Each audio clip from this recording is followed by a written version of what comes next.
Hai, kembali lagi di Wellness Day. Kali ini konsep Wellness Day-nya agak sedikit berbeda karena kita kedatangan tamu spesial dari Esmore. Hai Mbak Monik. Hai Ira. Hai, Mbak Monik boleh sedikit perkenalan diri dulu ya?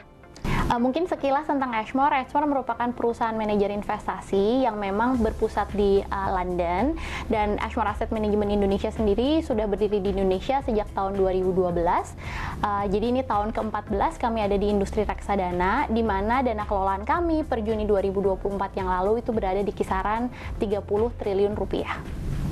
Oke, thank you Mbak Monik untuk perkenalannya. Nah, kita boleh langsung aja ya ke pertanyaan yang pertama. Secara historis, dari pemilu US yang sedang berlangsung saat ini, kira-kira apa sih dampaknya untuk pasar saham dan obligasi?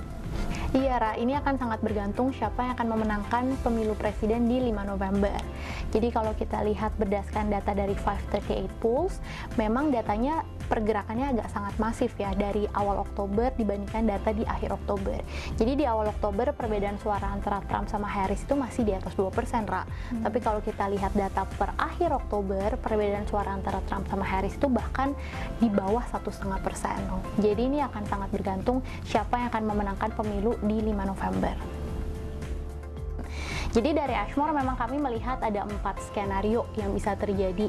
Skenario pertama dengan dampak yang berbeda-beda. Skenario pertama itu skenario terjadinya red sweep atau sapuan merah. Jadi Trump terpilih menjadi presiden, House dan Senat pun semua dikuasai oleh Partai Republikan. Kalau memang skenario ini yang terjadi, otomatis dari segi kebijakan fiskal kemungkinan akan jauh lebih besar dan masif. Adanya rencana untuk pemangkasan pajak, pelonggaran regulasi di sektor-sektor seperti keuangan dan energi, juga aturan mengenai regulasi imigrasi yang cenderung lebih ketat. Dampak dari kebijakan red sweep ini cenderung lebih inflationary atau kemungkinan bisa menimbulkan inflasi yang lebih tinggi di masa yang akan datang, sehingga adanya kemungkinan Fed itu bisa menahan wacana untuk melakukan pemangkasan suku bunga acuan lebih lanjut. Kalau memang hal ini yang terjadi dan ada kenaikan di yield imbal obligasi dalam waktu jangka pendek, ini sebenarnya bisa jadi momentum yang baik untuk investor untuk accumulating di harga yang jauh lebih rendah. Itu skenario yang pertama yang kita bilang red sweep. Skenario kedua adalah Trump menang tapi divided government, jadi pemerintahnya terbagi, House mungkin dikuasain oleh Demokrat, Senat dikuasain oleh Republikan atau sebaliknya. Perbedaan utama skenario pertama red sweep dengan skenario kedua ini adalah fiskal kecenderungan akan lebih besar, tapi besaran fiskalnya mungkin tidak akan selebar kalau skenario red sweep yang terjadi. Nah, skenario ketiga, Harris yang menang tapi dengan divided government.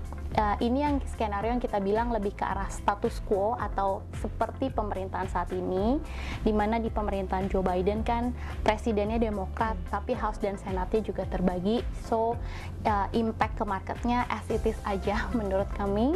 Dan skenario terakhir yang menurut Esmore mungkin probability-nya cenderung paling kecil melihat dominasi Republikan nih baik di House ataupun di Kongres adalah skenario blue sweep. Jadi Demokrat yang menang menguasai semua parlemen plus Harris yang maju jadi presiden.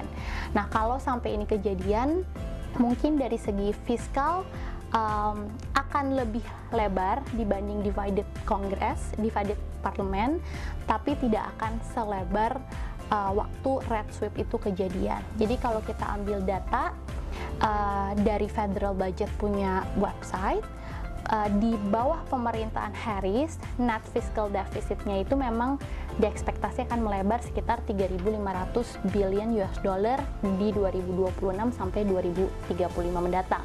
Tapi di bawah pemerintahan Trump, net fiscal deficitnya itu jauh lebih masif lagi, sekitar 7.500 billion US dollar dari 2026 sampai 2035 mendatang. Kurang lebih seperti itu, Ra.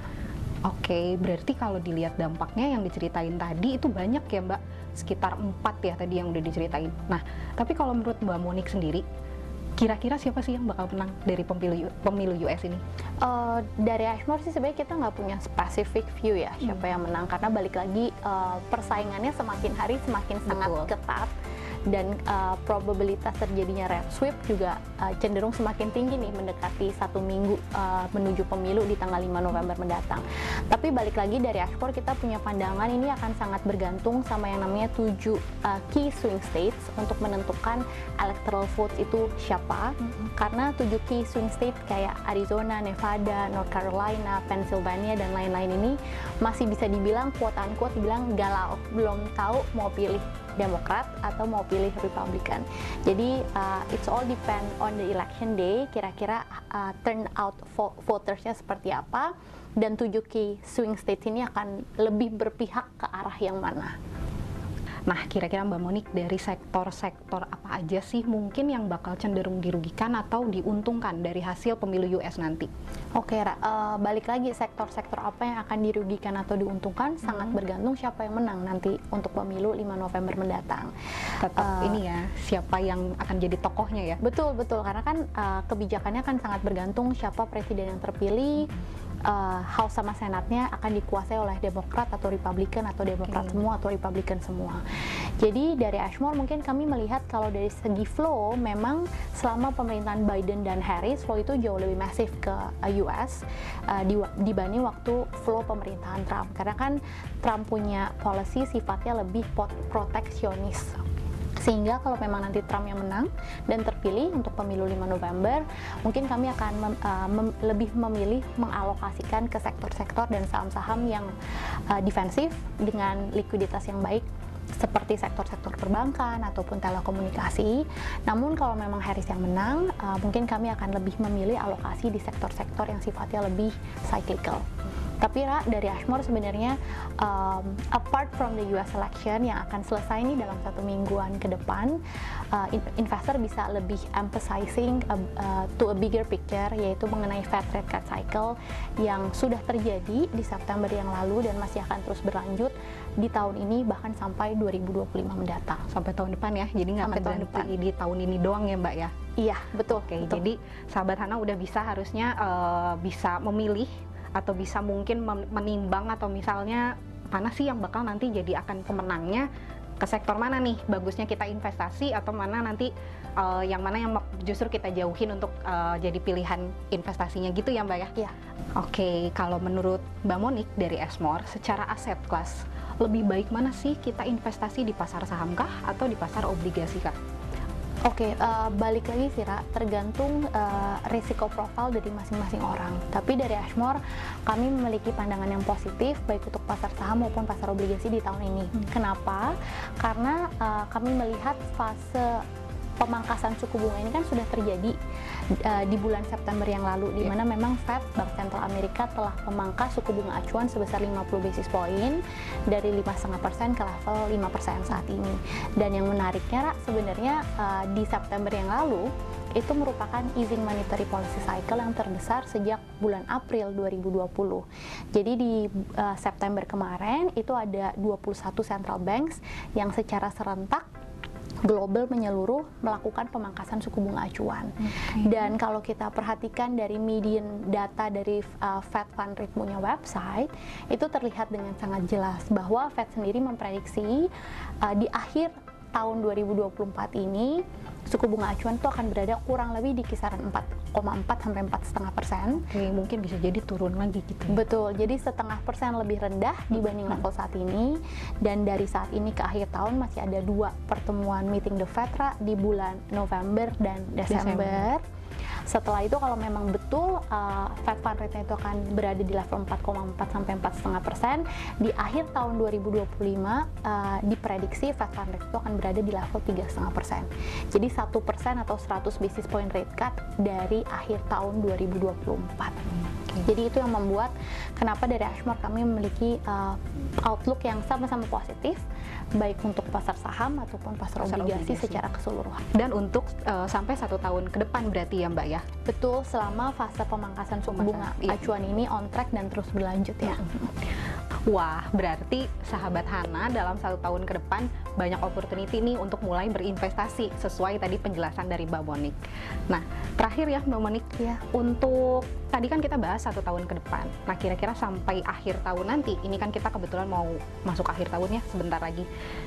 pilihan apa sih yang baik buat nasabah Hana terutama untuk mulai berinvestasi atau bahkan untuk berinvestasi lebih lanjut, itu lebih baik di pasar saham kah atau di pasar obligasi dengan kondisi saat ini? Oke, balik lagi untuk sahabat Hana kan pasti resiko profilnya beda-beda ya, Ra, dari sahabat Hana yang satu dengan sahabat Hana yang lain. Jadi sebelum berinvestasi pasti harus disesuaikan dengan profil resiko dari masing-masing sahabat Hana. Jadi untuk sahabat-sahabat Hana yang memang profil resikonya agresif, mungkin bisa mengalokasikan lebih banyak ke pasar saham dibandingkan di pasar obligasi. Bukan berarti di pasar saham semua atau di pasar obligasi semua ya, Ra. Jadi alokasi mungkin di pasar saham Bisa lebih dibagi, banyak. ya? Betul, karena pentingnya diversifikasi untuk manajemen resiko juga. Apalagi kalau kita lihat spesifik untuk pasar saham nih, Ra, kemarin kan di 20 Oktober yang lalu sudah ada pelantikan Presiden Prabowo dengan Wakil Presiden Gibran, Kabinet Merah Putih juga udah dibentuk. Apalagi melihat era APBN 2025 ini, Ra, strategi fokus jangka pendeknya akan dititik beratkan pada pendidikan bermutu, peningkatan kesehatan berkualitas, peningkatan kesejahteraan, penurunan tingkat kemiskinan, dan pertumbuhan ekonomi yang tinggi. Jadi kalau kita lihat beberapa statement dari Presiden Prabowo sendiri kan memang memiliki tujuan untuk mendukung kita punya pertumbuhan itu mencapai di level sekitar 7 bahkan 8%. Untuk beberapa tahun ke depan. Sebenarnya hal ini bisa dilihat sih dari RAPBN 2025 tahun ini yang postur spendingnya agak sedikit berbeda, Ra, dibanding RAPBN sebelumnya. Kalau sebelumnya memang banyak dititik beratkan pada infrastruktur, budget. Di tahun 2025 ini sebagai contoh nih, Ra, ya, education spending aja naik 141 triliun jadi 723 triliun rupiah untuk tahun 2025. Ini merupakan anggaran education atau pendidikan yang terbesar sepanjang sejarah Indonesia. Selain itu kalau kita lihat dari social spending punya budget juga naik sekitar 20 triliunan ke 515 triliun. Jadi kelihatan fokus pemerintah memang untuk tadi menuju Indonesia Emas di 2020. Fokus pemerintah pada menuju Indonesia Emas di 2045, di mana arah kebijakan pemerintah memang lebih pro growth dan pro spending Di ekonominya berarti. Betul. Jadi oleh karena itu yang kita lihat ini bisa memberikan dampak positif untuk pasar saham secara keseluruhan, Ra. Melihat ada pemerintahan baru yang lebih ke arah pro spending dan pro growth. Untuk sahabat-sahabat Hana yang profil resikonya cenderung lebih moderat atau konservatif, mungkin bisa mengalokasikan lebih banyak ke pasar obligasi dibanding di pasar saham. Apalagi kan tadi fase pemangkasan suku bunga Fed-nya kan masih terus akan berlanjut, nggak hanya di tahun ini, tapi juga sampai 2025 mendatang. Kurang lebih seperti itu sih, Ra. Jadi tentunya bakal balik lagi ke tujuan investasi sahabat-sahabat Hana, balik lagi juga ke profil risiko investasinya sahabat Hana. Nah, penjelasannya kayak sudah dikupas tuntas sama Mbak Monik, tentunya sama yang ahlinya. Nah, jadi gimana guys penjelasan dari Mbak Monik Esmor? Tentunya udah sangat jelas banget dong terkait kondisi pasar saham dan obligasi saat ini. Nah, sebelum tahun ini berakhir, tunggu apa lagi sahabat Hana? Yuk mulai investasi dari sekarang.